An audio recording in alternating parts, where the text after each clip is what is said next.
Marilah kita berdoa. Damai sejahtera Allah yang melampaui segala akal pikiran manusia, itulah yang memelihara hatimu di dalam Kristus Yesus Tuhan kita. Amin. Shalom Bapak Ibu, saudara-saudari yang terkasih dalam Tuhan Yesus Kristus. Bagaimana kabar kita semua? Sehat?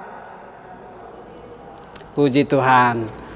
Hari ini kita akan merenungkan firman Tuhan yang menjadi renungan bagi kita dari kitab Nabi Yesaya pasal 35 mulai daripada ayat keempat sampai dengan ayat ke-10 dengan tema kuatkanlah hatimu, janganlah takut. Saya akan membacakan firman Tuhan untuk kita. Mari Bapak Ibu, saudara-saudara yang terkasih, boleh mengikutinya di dalam hati. Keselamatan bagi umat Tuhan. Katakanlah kepada orang-orang yang tawar hati, kuatkanlah hati, janganlah takut. Lihatlah, Allahmu akan datang dengan pembalasan dan dengan ganjaran. Allah Ia sendiri datang menyelamatkan kamu. Pada waktu itu, mata orang-orang buta akan dicelikkan dan telinga orang-orang tuli akan dibuka. Pada waktu itu orang lumpuh akan melompat seperti rusa dan mulut orang bisu akan bersorak-sorai sebab mata air memancar di padang gurun dan sungai di padang belantara. Tanah pasir yang hangat akan menjadi kolam dan tanah gersang menjadi sumber-sumber air. Di tempat serigala berbaring akan tumbuh tebu dan pandan. Di situ akan ada jalan raya yang akan disebutkan jalan kudus. Orang yang tidak tahir tidak akan melintasinya, dan orang-orang pandir tidak akan mengembara di atasnya. Di situ tidak akan ada singa, binatang buas tidak akan menjalaninya, dan tidak akan terdapat di sana orang-orang yang diselamatkan akan berjalan di situ. Dan orang-orang yang dibebaskan Tuhan akan pulang dan masuk ke Sion dengan bersorak-sorai. Sedangkan sukacita abadi meliputi mereka. Kegirangan dan sukacita akan memenuhi mereka. Kedukaan dan keluh kesah akan menjauh. Demikianlah pembacaan firman Tuhan. Berbahagialah kita yang mendengar, merenungkan, dan melakukannya. Bapak Ibu saudara-saudara yang terkasih, sungguh adalah suatu hal yang indah jika dalam perjalanan hidup ini kita berhadapan dengan pergumulan, persoalan, namun di atas persoalan dan pergumulan itu kita menemukan pertolongan Tuhan. Itulah yang menjadi sukacita setiap orang yang percaya kepada Tuhan. Bahkan jauh lebih dari itu adalah Tuhan memberikan keselamatan kepada orang-orang yang sedang berhadapan dengan berbagai persoalan genting dalam hidupnya. Mungkin di saat-saat ini kita sedang berhadapan dengan pandemi COVID, bahkan kita boleh melaluinya karena Tuhan menyelamatkan kita. Bapak Ibu saudara-saudara yang terkasih, firman ini sesungguhnya sebuah refleksi mengingatkan bagaimana umat Tuhan yang berjalan di dalam pergumulan mereka karena ketidaktaatan mereka kepada Tuhan, sehingga mereka harus mengalami kesulitan, ketakutan kepada Tuhan. Karena dosa-dosa mereka membuat mereka harus jauh dari Tuhan, dan Tuhan harus mendatangkan hukuman kepada mereka. Dan itulah yang membuat mereka harus menjadi takut dan tidak berani datang kepada Tuhan. Namun Nabi Yesaya melalui nas firman Tuhan dari pasal 35 ini mengatakan bahwa keselamatan setiap orang yang percaya kepada Tuhan bukan didasarkan oleh perbuatan atau kelakuan baiknya, tetapi itu semua anugerah Tuhan yang diberikan kepada orang-orang yang mau menyesali dosanya dan mau berubah dan bertobat. Itulah makanya melalui firman Tuhan ini kita diingatkan bagaimana sesungguhnya sebagai orang yang mengalami pergumulan, mengalami masalah, bahkan hidup di dalam dosa sekalipun, anugerah Tuhan tidak pernah terhalang untuk kita, asalkan kita mau datang kepadanya. Firman ini mengajak kita, termasuk umat Israel, supaya mau untuk menyadari dosa-dosanya, supaya mau untuk berubah dan bertobat, sehingga mereka mendapatkan pertolongan dan anugerah Tuhan. Karena Tuhan sesungguhnya hadir dimanapun. Dia adalah Allah yang omnipresent, bahkan dia adalah Allah yang omnipoten, yang mampu melakukan yang jauh melebihi kemampuan kita. Ini yang sangat penting bagi kita. Jika kita ingin belajar nas firman Tuhan ini, nas keselamatan bagi umat Tuhan ini saat ini sampai kepada kita. Di ayat yang pertama sampai dengan ayat kedua dan ayat ketujuh sedang ditawarkan kepada semua bangsa di dunia ini bahwa ada keselamatan yang Tuhan berikan. Dan jika kita merefleksikannya di dalam karya Yesus, bahwa Yesus sendiri telah datang menjadi manusia dan rela untuk menanggung dosa dunia sampai di kayu salib. Yesus berkata di dalam Yohanes 19 ayat 30, sudah selesai. Artinya hubungan antara dosa dengan manusia percaya itu sudah dibayar lunas. Oleh karena itu anugerah keselamatan itu diberikan. Dan ini juga menjadi renungan bagi semua orang yang mau mendengarkan firman Tuhan ini, bahwa janji keselamatan Tuhan itu nyata bagi siapapun. Bahkan nas ini mengatakan di ayat 4 dan 5, katakanlah kepada orang-orang yang tawar hati. Dalam pergumulan kita tentu banyak di antara kita yang saat ini mungkin sedang tawar hati. Banyak yang sedang mengalami penderitaan, bahkan kesulitan. Suatu kesaksian yang saya dengar dari pendeta STP Syahan, bahwa ada seorang pendeta bersama dengan anaknya berjalan untuk mengajak jemaat untuk mendengarkan kabar sukacita. Lalu mereka setiap hari Minggu atau sebelum hari ibadah dimulai, mereka membagikan brosur. Dan ketika mereka berjalan mengetuk pintu, lalu setiap pintu yang mereka ketuk itu diberikan brosur untuk datang berjumpa dengan Tuhan, berjumpa dalam peribadahan. Namun suatu ketika pendeta itu sakit. Lalu kemudian ketika pendeta itu sakit, yang menjalankan brosur itu adalah anaknya. Dan anaknya berjalan seperti mana ayahnya memberi penjelasan sebelumnya, kemana saja brosur-brosur itu dibagi. Namun setelah semua terbagi brosur itu, ternyata masih ada tinggal satu. Lalu anaknya berpikir, kemana ini satu brosur ini? Mungkin dia terlupa. Ke rumah siapa ya? Karena terlewat begitu. Tetapi ya sudahlah. Sebelum saya pulang berjumpa dengan bapak, saya harus serahkan dulu. Lalu dia berusaha melihat rumah. Ada satu rumah yang agak tertutup. Lalu dia ketuk. Ibu atau bapak, tidak ada yang menjawab. Lalu dia mau pergi. Siapa tahu orangnya tidak ada. Tapi dalam hatinya, jangan, ketuk lagi. Lalu dia pergi lagi, dia ketuk lagi. Bapak, ibu. Tapi tidak ada yang menjawab. Dia mau pergi lagi. Tapi sudah agak jauh dia melangkah, dia teringat lagi. Jika masih ada satu brosur, tolong jangan bawa pulang, serahkan. Sudahlah. Dia ketuk lagi sekali lagi rumah itu. Ibu, bapak, tiba-tiba terbuka pintunya. Dan yang keluar adalah seorang ibu yang sudah agak tua. Mukanya lesu, wajahnya masam, tetapi seketika itu anaknya tidak begitu berpikir tentang itu. Dia hanya katakan, ibu mohon maaf, saya mengganggu. Ini tugas saya dengan bapak membagikan brosur bahwa ada berita sukacita. Tuhan mengasihi ibu dan mengasihi saya. Saya serahkan brosur ini, semoga ibu berkenan untuk membacanya. Saya permisi. Lalu dia pulang. Hari Minggu setelah seminggu kemudian, ibu itu datang ke gereja itu tanpa ada seorang pun yang mengenal. Dan setelah selesai ibadah, ibu itu datang ke depan berbisi mengatakan, Bapak izinkan saya memperkenalkan diri. Karena saya jemaat orang yang belum pernah bergereja. Hanya pada saat saya menerima brosur ini, akhirnya saya percaya bahwa ada Tuhan yang masih mengasihi saya. Dan brosur ini diberikan oleh seorang anak. Dan alamatnya ada di sini. Lalu dia bersaksi. Di saat anak ini, karena kebetulan bergereja bersama dengan orang tuanya, di saat anak ini datang mengetuk pintu rumah saya yang pertama, saya sudah mengikat leher saya dengan tali. Di ketokan kedua, saya sudah mau melepaskan kursi pijakan saya karena saya sudah mau bunuh diri.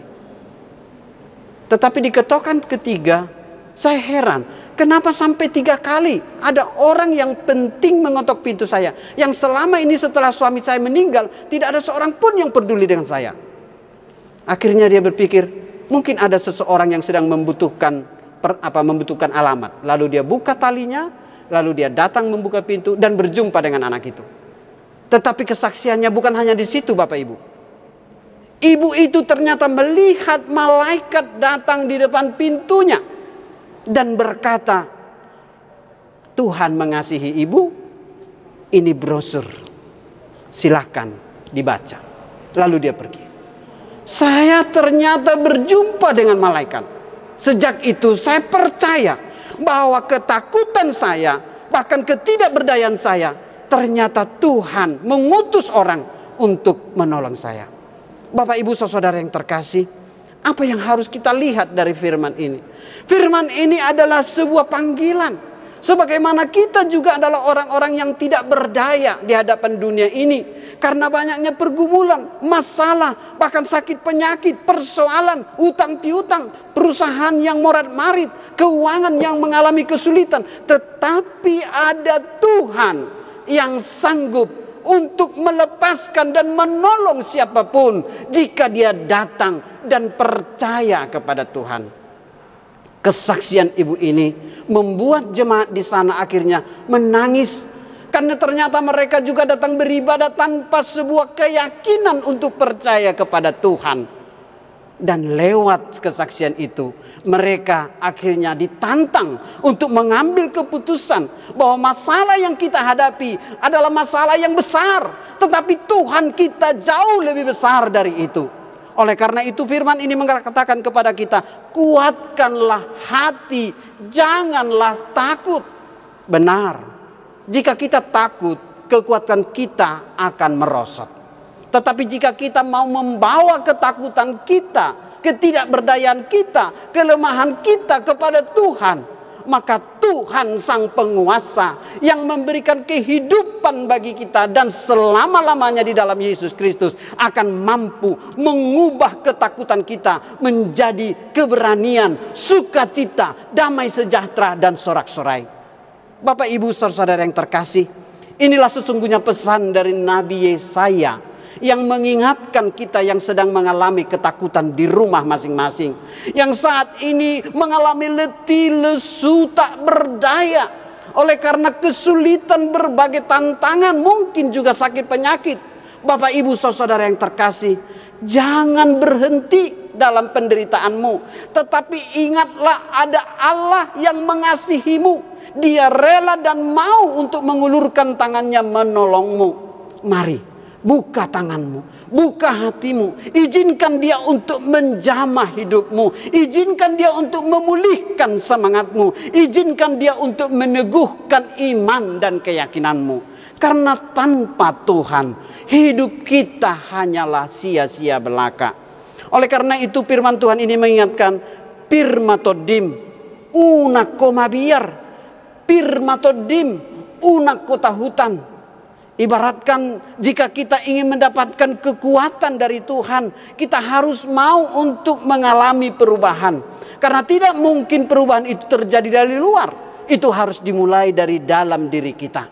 Bahwa kita juga harus mau mengalami proses demi proses, sehingga apa yang sedang kita pergumulkan ini kita bawa kepada Tuhan. Tidak ada satupun di dalam hidup kita yang dapat membentengi kemampuan kita untuk berhadapan dengan berbagai pergumulan dan kesulitan. Pengajaran Platonisme mengatakan bahwa dalam diri seseorang itu berjuang, ada tubuh, ada jiwa dan roh. Sehingga mereka berkata bahwa yang paling berat adalah perjuangan roh, karena dia terpenjara di dalam tubuh. Sekalipun jiwa berseru-seru, tetapi dia tidak bisa keluar karena terperangkap. Namun melalui teks ini dikatakan bahwa tubuh, jiwa dan roh kita itu berada dalam kuasa Tuhan. Sekalipun kita saat ini ingin melepaskan segala beban dan pergumulan kita, itu tidak mampu kita lakukan. Karena di atas segala pergumulan kita ada Tuhan. Efesus 3 ayat 20. Oleh karena itu, mari ingat selalu akan kehadiran Tuhan yang menjanjikan keselamatan kepada orang yang letih, lesu, dan berbeban berat. Bahkan Yesus berkata, marilah kepadaku, hai kamu yang letih, lesu, dan berbeban berat, supaya aku memberikan kelegaan kepadamu. Bahwa Allah yang hadir dalam hidup kita, di rumah kita, di sekolah, di pergumulan pekerjaan, di pergumulan usaha kita, Dia tidak akan pernah berhenti asalkan kita mau untuk terus mengandalkan Dia. Itulah sebenarnya iman yang hidup.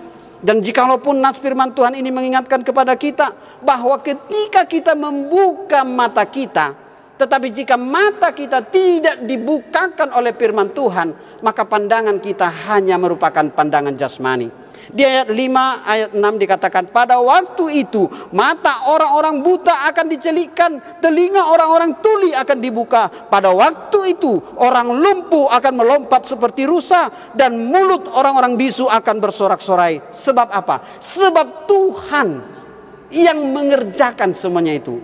Itu sangat nyata ketika Yesus menyembuhkan mata-mata orang yang buta. Bahkan menyembuhkan orang yang tuli tidak mampu mendengar. Menyembuhkan orang yang lumpuh tidak mampu berjalan. Tetapi Bapak Ibu Saudara yang kasih, apakah saat ini kita orang yang sedang terlihat buta? Apakah kita orang yang terlihat lumpuh atau tuli? Secara jasmani, ya memang kita tidak sakit. Tetapi apakah mata rohani kita juga melihat? Telinga kita juga bisa mendengar suara Tuhan. Bahkan kaki kita juga bersegera untuk menyaksikan kuasa Tuhan seperti yang disampaikan oleh Ibu tadi di dalam kesaksian pertama itu. Apakah kita juga mau untuk menjadi orang-orang yang berjalan dalam tangan dan pimpinan Tuhan? Jika ya, Bapak Ibu adalah orang-orang yang dikasihi Tuhan. Dan keselamatan yang Bapak Ibu terima adalah keselamatan yang daripada Tuhan. Karena lewat keselamatan itu kita diajak untuk bersaksi, memberitakan Injil Kerajaan Allah kepada semua orang yang sedang berjalan dalam kegelapan. Karena jika mereka berjalan tidak mengandalkan mata rohani mereka, mereka hanya berjalan melihat dunia ini. Dunia ini akan binasa. Tetapi ketika mereka berjalan dengan pandangan yang dari Tuhan, maka mereka akan melihat rencana-rencana Tuhan. Apa rencana Tuhan bagi kita saat ini? Di bagian yang ketiga dikatakan, sekalipun hidupmu saat ini berada di tanah pasir yang hangat dan gersang, maka itu akan berubah menjadi kolam. Sekalipun hidupmu sekarang ini berada dalam padang belantara, di mana engkau tidak menemukan sesuatu yang akan menghasilkan. Tetapi sebagaimana Habakuk berkata, sekalipun domba, kambing, semuanya pergi, bahkan semua tanaman tidak menghasilkan buah, tetapi aku akan tetap percaya kepada Tuhan. Dan itulah yang memampukan setiap orang percaya untuk terus berjalan di jalan Tuhan. Firman Tuhan di ayat selanjutnya dikatakan, di situ akan ada jalan raya, di ayat 8, yang akan disebutkan jalan kudus. Jalan kudus itu hanya bisa dijalani orang-orang yang berhati kudus. Orang-orang yang telah dikuduskan oleh Tuhan. Karena apa? Yang ada di jalan kudus itu adalah orang-orang yang tidak tahir. Di ayat 8. Bahkan orang-orang pandir tidak mengembara di atasnya. Di situ tidak ada singa, binatang buas. Bahkan juga yang mendatangkan bahaya. Tetapi yang ada di situ adalah orang-orang yang diselamatkan berjalan di sana. Di manakah itu jalan itu, Bapak Ibu? Jika kita belajar tentang ilmu Jawa, mereka ada ilmu mencari jalan kebenaran. Tetapi hanya mencari. Padahal sesungguhnya jalan kebenaran dan hidup itu ada dalam Yesus. Yesus berkata dalam Yohanes 14 ayat 6, akulah jalan kebenaran dan hidup. Tidak ada seorang pun yang dapat sampai kepada Bapa jika tidak melalui aku. Bapak Ibu Saudara yang terkasih, kita tidak perlu mencari jalan di dunia ini untuk datang kepada Tuhan. Tetapi mari terima Yesus bahwa Yesuslah jalan lurus itu. Yesuslah jalan kudus itu yang membawa setiap orang untuk mendapatkan kekuatan, tenaga baru, semangat baru, bahkan sanggup untuk mengalahkan segala pandemi, pergumulan, sakit penyakit, ekonomi yang marat-marit, anak yang sulit mungkin diatur. Tetapi dengan doa, permohonan dan penyerahan kepada Tuhan, maka akan terjadi mukjizat-mukjizat Tuhan. Pertolongan-pertolongan Tuhan akan selalu nyata kepada setiap orang yang berseru-seru kepadanya. Bahkan dalam sebuah lagu yang dinyanyikan oleh seorang penyanyi, Josh Groban, ya, "You raise me up that I can stand on my mountain." You raise me up. Kita bisa berdiri teguh tegak sekalipun di puncak gunung yang berbahaya jika kita bersama Tuhan. Ibaratkan seperti burung Raja Wali yang mendidik anaknya untuk bisa terbang tinggi. Itu tidak bisa terbang tinggi tanpa badai, tanpa angin yang keras. Bapak ibu saudara yang terkasih, untuk memiliki iman yang berkualitas, iman yang bertumbuh, iman yang dewasa, butuh tantangan dan kesulitan, bahkan butuh persoalan. Tetapi lihat, jangan andalkan dirimu, andalkan Tuhan keselamatanmu. Oleh karena itu nats firman Tuhan ini sangat jelas mengingatkan kepada kita untuk bisa menjadi kuat dan tidak perlu takut dengan semua pergumulan ini. Lihat, Allah hadir dalam hidup kita. Allah mampu menolong kita. Izinkan Tuhan yang selalu memimpin hidup kita. Kosuke Koyama mengatakan tidak ada gagang dalam salib. Kosuke Koyama adalah seorang teolog pembebasan dari Jepang.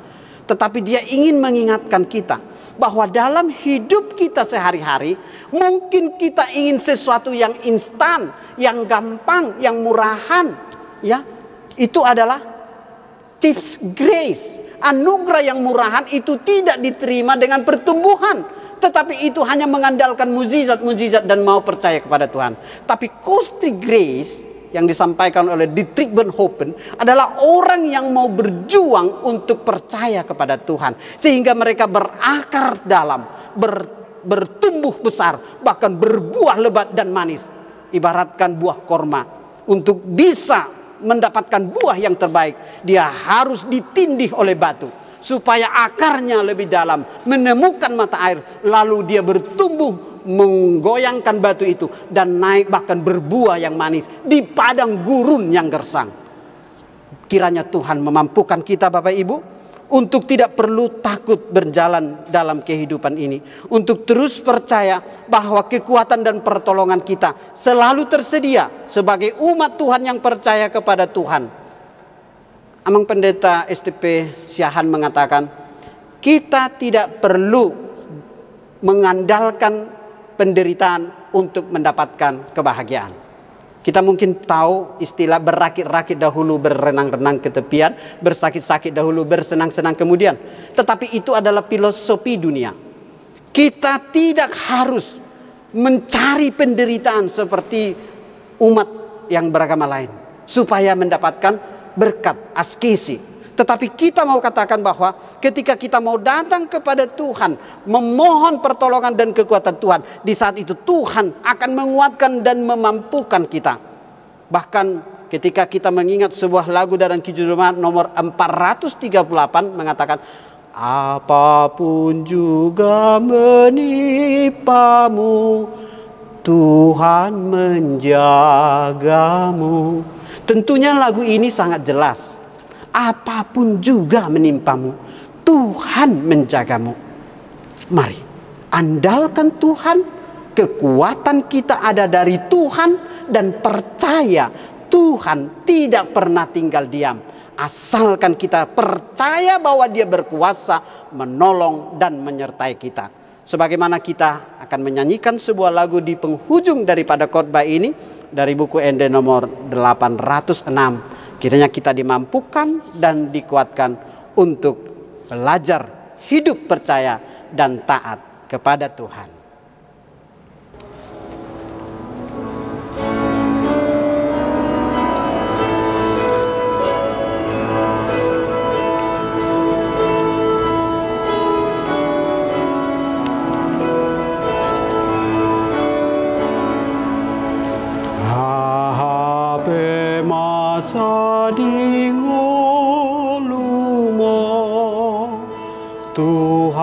menjaga-Ho.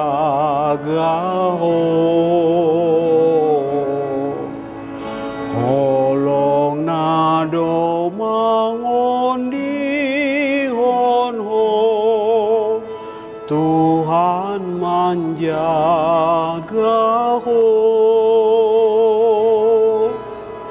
Tuhan menjaga-Ho. Laspero ham marsak-peho, sai di ramoti-Ho, Tuhan menjaga-Ho.